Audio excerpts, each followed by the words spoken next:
Амьдралын дасгалжуулагч, бизнесийн дасгалжуулагч, зохиолч, уран бүтээлч, Enterprise Mentor 2015 оны Британий хамгийн идэвхжүүлсэн бизнес удирдагч, Startup Box 2016 оны шилдэг 11, 2016 оны International олон улсын коуч, дасгалжуулагч Моника Бацүг.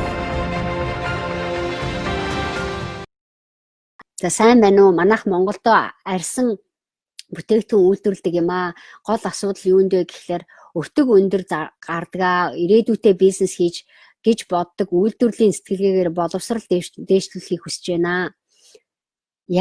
Үйлдвэрлэлийг сэтгэлгээгээрээ босгож дээшлүүлэхийг хүсэж байна. Зарим улиралд борлуулалт муудчихдаг. Миний харснаар манад маркетинг дутагдаад байна. Бас ажиллах хүч үнэхээр дутмаг. Ажилчаа авахаар л ур чадвар энэ төр дутагдана. Хүсэл байхгүй хүмүүс байхын. Энэ ажиллах хүч бат босгож зөв маркетингтай яаж ажиллах вэ? Ямар гоё юу нэ? Сөндөрөө бүрэн тогтоох би чамайг энэ хөтөлбөрт ороод ир гэж шууд хэлнэ. Яагаад тэгэхээр сэтгэж чадахгүй байгаа учраас бид нар өндөр зардалтай юмнууд гаргаад идэг. Материалын юутай ирээдүйтэй бизнес гэж харж байгаа ч гэсэн чи одоо бид нар хэлж байгаа байхгүй чи баг бүрдүүлэх байгаа байхгүй. Тэгэхээр маркетингаа сайжруулна гэдэг чинь чамайг орлого нэмнэ. Маркетингийн чи арга нь муу байгаа учраас чамд хичнээн чи сайн арьсан бүтээгдэхүүн гаргацсан ч гэсэн инновац маркетинг хоёр яригадаад байна ш. Нэг чи бүтээгдэхүүн чи айгүй сайн үйлдвэрлэл чинь сайн байлаа гэж бодсон. За нэгдүгээр зардал өндөр болоо зардлаа бууруулах юмнуудыг бид нар хийж болно, өөрчилж болно, сайжруулж болно. Тэрэн дээр нэмэлт чамд судалгаа хэрэгтэй. Хоёрдугаарт маркетинг хийнэ гэж аль хэдийн гараад байж байгаа бүтээгдэхүүнээ маркетинг гэдэг чинь чиний дараагийн асар том чухал атган байгаа байхгүй. Маркетинг сайн хийж чадахгүй байгаа учраас маркетинг чи өөрөөгөөч муутай мөнгө ерөөсөө орж ирүүлэхгүй байгаа байхгүй. Борлуулалт муутай. Борлуулалт муутай бол бүтээгдэхүүнээ сайжруулах одоо дараагийн төрлийн инновацийг цаг гаргах тэг хөрөнгө оруулалт хийх юмнууд ч байхгүй. Маркетинг борлуулалт муутай байж байгаа бизнес яаж хичээгээд өсөхгүй байхгүй. Борлуулалт муу яагаад байдаг вэ гэхэлэр чи бүтээгдэхүүнийхээ чанар чансааг танилцуулж сураагүй байх гэсэн. Одоо тодорхой хэмжээний танилцуулсан юм байгаа бид тэр чи ойлгож байна. Гэтэл чамаас юм худалдаж авах ёстой хүмүүс чи танилцуулаагүй учраас ингээ хажуугаар чи яваад байгаа байхгүй.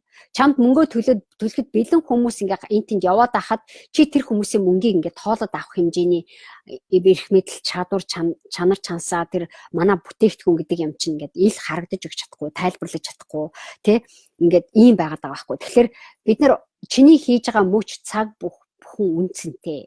Тэгтэл бид нар яаж яах вэ? Бизнесүүд тэр нь ихлээд хонхон дуурахаар дамран тав гэдэг шиг юм сони юм яваад байгаа байхгүй. Тэгэхээр бид нар инновац нэгдүгürt сайн одоо тодорхой түвшин чи инновац хөгжүүлсэн байна шүү дээ. Тэгэхээр би чамд хоёр дахь хэсэг нь маркетинг руугаа хүчтэй оруулмаар байна. Одоо манай модулийн юм дээр аягүй сайхан заана. Инновацтай за эргэж харуулна бэргүүлээ. Тэгэхээр маркетингаа сайжруулад ингээ ирэхлээр чиний борлуулалт өсөөд ирнэ. Борлуулалт өсөх хэмжээгээр чи ажилтнаа тууштай цалинжуулах, дадлагжуулах гэдэг юм руу хөрөнгө оруулалт хийх хэрэгтэй байгаа байхгүй. Хүмүүс яагаад тогтворгүй ажил дурггүй тийм байдаг вэ гэхэлэр чи ажилчиндаа юмаа сайн зааж өгч чадахгүй. Ажилдаа дуртай болгох төвшөнд нь юм хийж чадахгүй, төвчээр гаргаж чадахгүй байгаа байхгүй. Хүмүүсийг хүмүүс ажил дургүй байна. Хүмүүс ингээд мананы залуучууд ингээд ах юм, ингээд ах юм. Чи нэг л хүмүүс ингээд нухалчлах гад аюу хэцүү ажилд хийгээд байгаа юм шиг байгаа байхгүй. Чиний ажлын чинь систем, байгууллагын чинь дотоод систем чинь инновац чинь муу байгаа учраас ажиллахад хүн тогтвортой ажиллахад аюу хэцүү байгаа талууд байна шүү дээ.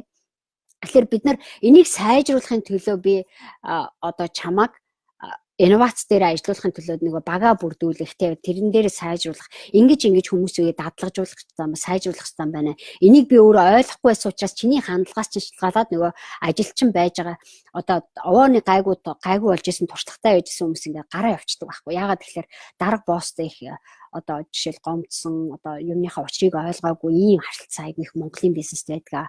Тэгэхээр би чамайг энэ хөтөлбөрт ороод ир тэгээд энэ арьсны одоо яг жинхэнэ яагаад энэ бизнес чинь байх хэвээр бизнесийн чинь загвар бүтээгдэхүүнийг үнэхээр ойлгуулад хинт хэрэгтэй, юунд хэрэгтэй, ямар проблемыг шийдэж байгаа юм бэ гэдгийг сайхан задлуулаад тасгал хийлгэмээр байна. Тэгээ явуулсан гоё болох гэдэг юм за.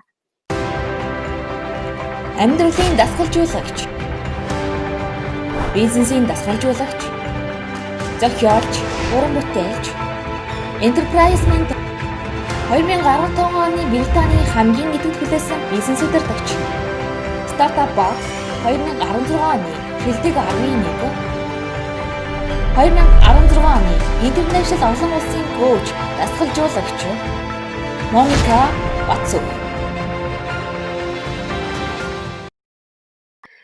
За би яг одоо 10 сая төгрөгтэй яг юу ихе олохгүй байна. Хөтөлбөртөө эхлээд сэтгэлгээндээ өөртөө сэтгэлгээндээ оруулаад хөрөнгө оруулалт хий. Яг 10 сая төгрөгтэй яаш сайн байна за.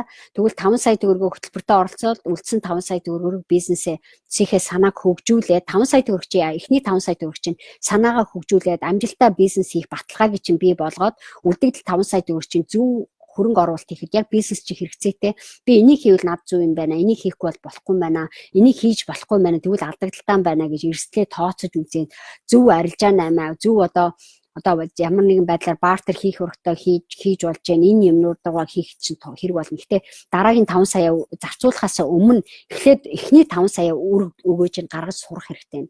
Тэгэхээр эхний 5 саяыг хийцэн юм чинь хангалттай хөрөнгө оруулалт болоод дараагийн 5 сая чинь бүтээгээд эхэлчихдэг байхгүй.